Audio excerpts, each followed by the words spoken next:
me that are significant from that judgment is, one, we are now all clear that Abuja is not a special state, so 25% must have. But I think two things for me that are significant from that judgment is, one, we are now all clear that Abuja is not a special state, so 25% must have is neither here nor there. That's number one. Number two, the fact that the Supreme Court has re-emphasized that, in a sense, IREV is immaterial. And I think that's very important. And this is when we're talking about technicalities versus justice. The Constitution says, and the Electoral Act, actually the Electoral Act says INEC can determine what type of technology it uses and how it uses technology. Then INEC issues guidelines and regulations, which form, if we're talking technicality, form technically part of the legal framework for the elections. And in its regulations and guidelines states how it plans to use technology. And the Supreme Court is now saying that that is not known to law, that the IREV is not known to law, because it's not in neither the Constitution or the Electoral Act. And I think that's very unfortunate. I mean, we've started that with the Adeleke case, and it's also re-emphasized in this case. So for those planning to, elections that we're planning to have in 2 weeks, the IREV is quite frankly irrelevant, is what my understanding is. Again, I'm not a lawyer, so feel free to correct me, Dr. Abati. And I think that's really very critical. That in one vein, you say they have the powers in part of their independence to determine procedures and guidelines for elections. And at the same time, you're saying it's not known to law because it's neither in the Act nor in the Constitution. That as a challenge. And then three, so on the back of that, for those going into elections in Imo, Bayelsa, and Kogi in 2 weeks, your Form EC80 is your Bible. So hold on to it very tightly, because IREV will not be helping you. And then lastly, you also said it in the clip that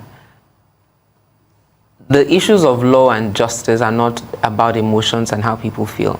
I think in the midst and in the model of people's emotions about these elections and how they felt the elections were run, parts of the process and the procedure and the legal framework of it got lost in all of that.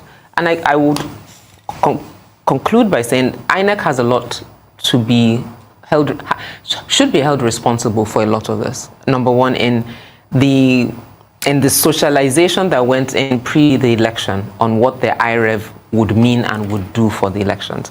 So having said that, and people having believed that IREV is so critical in terms of how election results will be counted, that didn't happen. And the Supreme Court at the tribunal level, partially not understanding the technology and what that means, partially in this judgment believing that if it's not in the law, it's neither here nor there, so they didn't pay attention to the IREV and understanding what that meant. That hope that Nigerians had in the IREV providing some kind of transparency and clarity for the elections, in a sense, I think the Supreme Court has said, well, too bad, it didn't have the powers you were told it had, and we are choosing not to recognize that power. I think that says a lot, and we really need to review that as we move on in our elections, because it was something that Nigerians, both voters and those on the election observation or environment, thought would be a game changer in providing real-time review. And also when elections, we'll do manual collation, yes, but the guidelines clearly stated that in point of discrepancy, the IREV was superior. But the Supreme Court is now saying that that's not the case. And I think that's really very, very important. And lastly... Can I come in? Before I lose my thoughts with her, all right, so wonderful. I'm glad the way she presented the case. She kept reminding us that it is the Supreme Court. Just to tie it into what Dele said, how is Supreme Court going to help themselves in this matter? This same Supreme Court, 5 months ago, May, June, July, August, 5 months ago, in the case of Adeleke, which she quoted here versus Oyotola, told us that IREV is part and parcel of this election, and that whatever is in the regulation and the guideline is part of the law. It's not just in the case of Adeleke versus Oyetola. They had said it in time past, that the regulation is part of the law. That is why the regulation is gazetted. Are you aware that the regulation is gazetted? It is the regulation and the guideline that made, what's the name of this guy that is in Kogi State, that made him governor today? What is his name again? Is it Yaya Bello? Yaya Bello. Because when the man who was supposed to be the governor died, when just few words had not concluded. I'm trying to think about the name. Don't remember the names of all these APC guys. Faleke. Is it Falake or Faleke? Who was his running mate? Thought, I am the running mate of Abubakar, so I will naturally continue. The APC said no. You see, APC has destroyed our system. At any point in time, APC wants the constitution to be reinterpreted to suit their own end. So that time,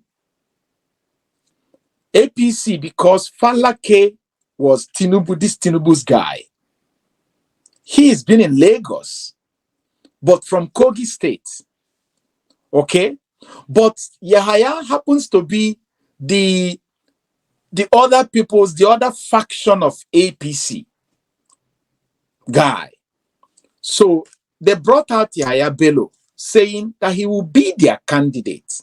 And Falake went to court, up to the Supreme Court.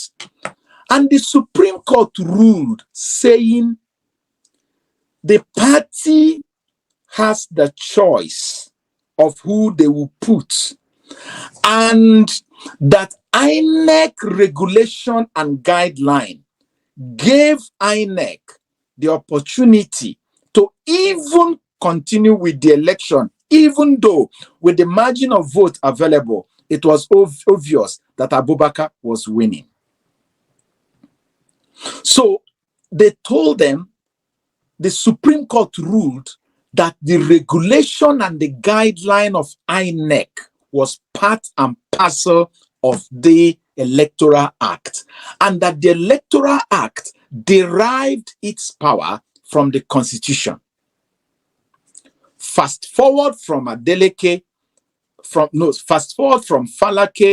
Yahaya Bello, down to Adeleke versus this guy in 2023 May, that Supreme Court ruled. They recognized IREV. They recognized beavers. They recognized collation. They recognized everything. The judgment is still there. The same Supreme Court has changed. Why? To qualify what this young man, Farutini, said, the court we have today is a court that acts as they are told to act. They don't care what damage they are doing to the fabrics of our institution.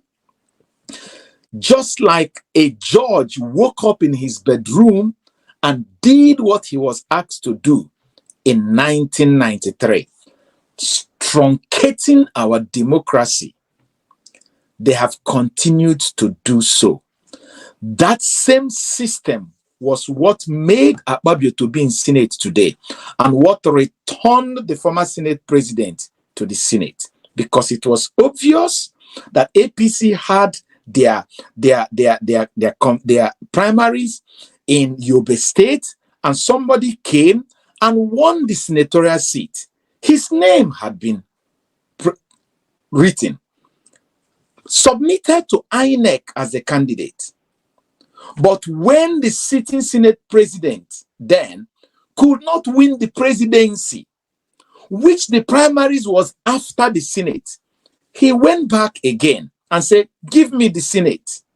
The guy said no. The Supreme Court threw him out, contrary to what is in the Electoral Act. You see how the Supreme Court, especially with APC, have been destroying our institutions. Now, this young woman is asking a question. What is What is going to happen in Imo State next week? Because IREV is useless now. Have they not weaponized Hope Uzodinma again? They have weaponized him.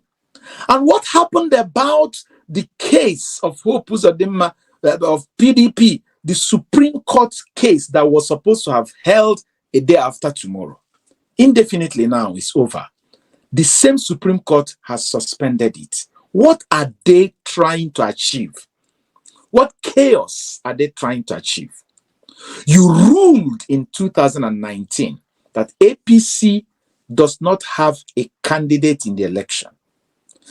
Then, instead of asking INEC, because in the eye of the law, based on the judgment of the Supreme Court, APC did not participate. Then from nowhere, APC appeared before you that they did not only participate, but that they won and that they gave another person their mandate. You, the Supreme Court again, asked INEC to collect the certificate of return that has been given to another person and who had been sworn in, and give it to APC that did not participate. This political party came back to court and said, you ruled that this party did not participate in the first place. Enforce your judgment. You postponed it indefinitely. You postponed it for 3.5 years. What does that suggest? Justice delayed? Is it not justice denied?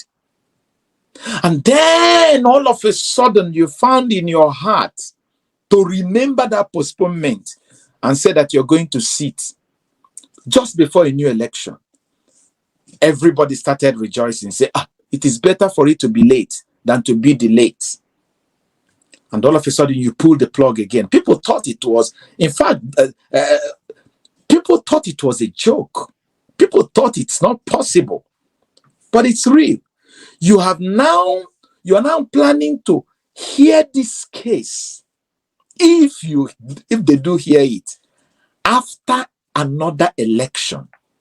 Okay, what if this election Labour Party wins? Will you tell Labour Party to go keep their mandate because Ihedioha, who won in 2019, that his mandate is being restored? Or will you say that the whole election and all the millions wasted to conduct the election will go to waste